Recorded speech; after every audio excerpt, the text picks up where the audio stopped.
Teile zutun, die höchste Verkörperung des Parteitreten, und dann werden diese beiden Einrichtungen gemeinsam den deutschen Menschen erziehen und festigen und auf ihren Schultern tragen den deutschen Staat, das Deutsche Reich.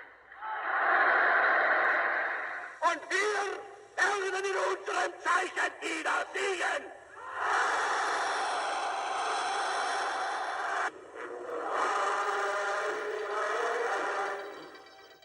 Ernst Rohm was his attack dog. He created the stormtroopers, and they were really good at beating the crap out of communists.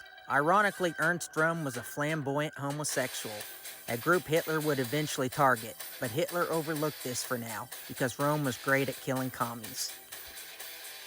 They tried to take the country by force, and it was a pathetic failure to say the least. Hitler went to jail, and instead of being sentenced to death for treason, they basically just held him as an honored prisoner. He basically had his run of the jail and ruled the place. Inside, he wrote his long, rambling autobiography, Mein Kampf, which was the blueprint of what he wanted to accomplish. They foolishly let him out, and he made up his mind that a violent coup was impractical, and they had to win power democratically. And that's exactly what he did. Though people were wary of him, they gave their power to him to keep the commies out of power. But of course, once he took power, he abolished democracy and became the permanent dictator. For a while, Hitler was beloved by the people. The economy was good, and he kicked the hated communists out of the country. But once he consolidated full power, he showed all his true colors. The first step being establishing the SS, led by his fanatical crony Heinrich Himmler. It started as a branch of the SA, or the Stormtroopers, but it soon established itself as a separate entity and exterminated the organization that was directly responsible for Hitler's rise to power and the elimination of his enemies. It's called the Night of the Long Knives, and it was a huge stab in the back to the Stormtroopers. They were the party's army, but they, in Hitler's view, had gotten too big for their britches. Contrary to popular belief, the Nazis weren't a 100% far-right extremist group. In truth, there was a significant left-wing element in the early days, and his old pal Rohm was a big fan of the socialist element of the National Socialist Party. Rohm still wanted armed revolution, and he wanted the stormtroopers led by him to take over and replace the official German army. The German army was obviously not happy about this, and the stormtroopers were well known for being brutal even by Nazi standards. They were getting uncontrollable, and Hitler couldn't achieve ultimate power without the support of the army, which he needed for his grand world takeover. And also there was policy differences. Rohm was a left-wing guy, while Hitler leaned right. Eventually the left-leaning members would be purged from the party in the Long Knife Massacre. And also there was rank homosexuality in the ranks. Rohm was openly gay. He had lots of lovers in the stormtroopers, and there was a strong minority of gay men in the stormtroopers. Hitler despised homosexuality, and though they had basically been friendly, Rohm had to go, so he enlisted Himmler to assassinate the stormtroopers. Rohm was assassinated, and lots of stormtroopers with them. Now the SS were the elite force of the Nazi Party, replacing the stormtroopers. Then came the Holocaust, the most effective genocide in history. The targets were Jews and communists especially, but also the mentally and physically disabled, homosexuals, socialists, gypsies, and the Slavic people. Anyone deemed as an inferior had to be exterminated for the master race to flourish. The genocide consisted of people being drugged to the concentration camps, including women, children, and the elderly, mostly being exterminated, and they were the lucky ones, sadly.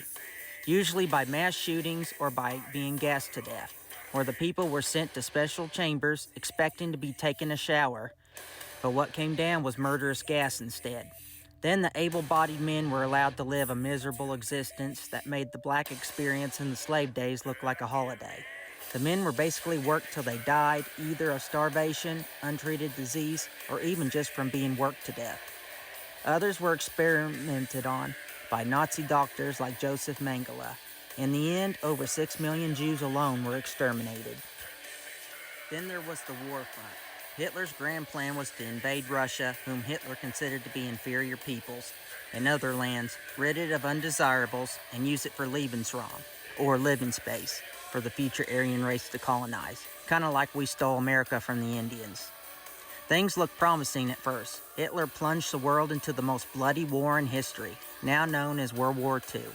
And Hitler was a brilliant war commander, at least initially. In fact, his army was so feared that they just marched into Austria and the country gave in without a fight. Their new style of fighting, known as blitzkrieg, or lightning war, was extremely effective, conquering entire countries in short periods of time, with the crowning jewel being the takeover of large pieces of Europe, with the peak being France. They formed alliances with fascist Italy and Japan, and formed the Axis powers.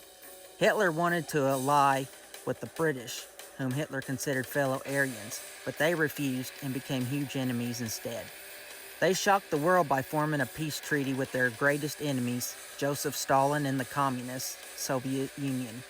It ended up being a ruse to throw Stalin off track.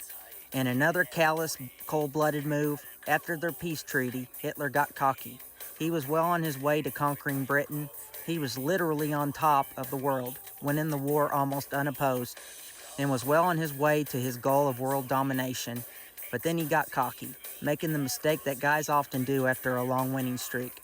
Believing he couldn't be beat, he jumped the gun instead of conquering Britain and then regrouping. He unceremoniously broke the peace treaty by invading the Soviet Union, even while still in war with Britain, therefore fighting a two-front war. Hitler was not to be trusted. It was fine at first. Hitler caught Stalin with his pants down and was winning, but Hitler was understaffed because he was still fighting with Britain, and though the Germans had the best war technology in the world and better soldiers, the Russians turned the tide because the war dragged on into winter, which the Russians had always been used to, but which the Germans had no experience in dealing with. The harsh winter ruined any advantage they had previously, as they froze to death in the frozen wasteland. And to make matters worse, Hitler declared war on America after the Japanese allies started fighting with them. Hitler got cocky and overplayed his hand, and the writing was on the wall. The great irony is that Hitler had worked so hard to keep Germany away from communism, and his defeat to Russia, which he started, mind you, caused his beloved Germany to fall into communist hands until the 1990s. Hitler, along with his longtime mistress, Eva Braun, whom he married right before the end, committed suicide to make sure he didn't fall into enemy hands. He never admitted that he brought it on himself. Instead, he blamed it on disloyal Germans. Many of his henchmen followed his lead, while others were captured and brought through the Nuremberg trials, the most notorious war crime trial of all time.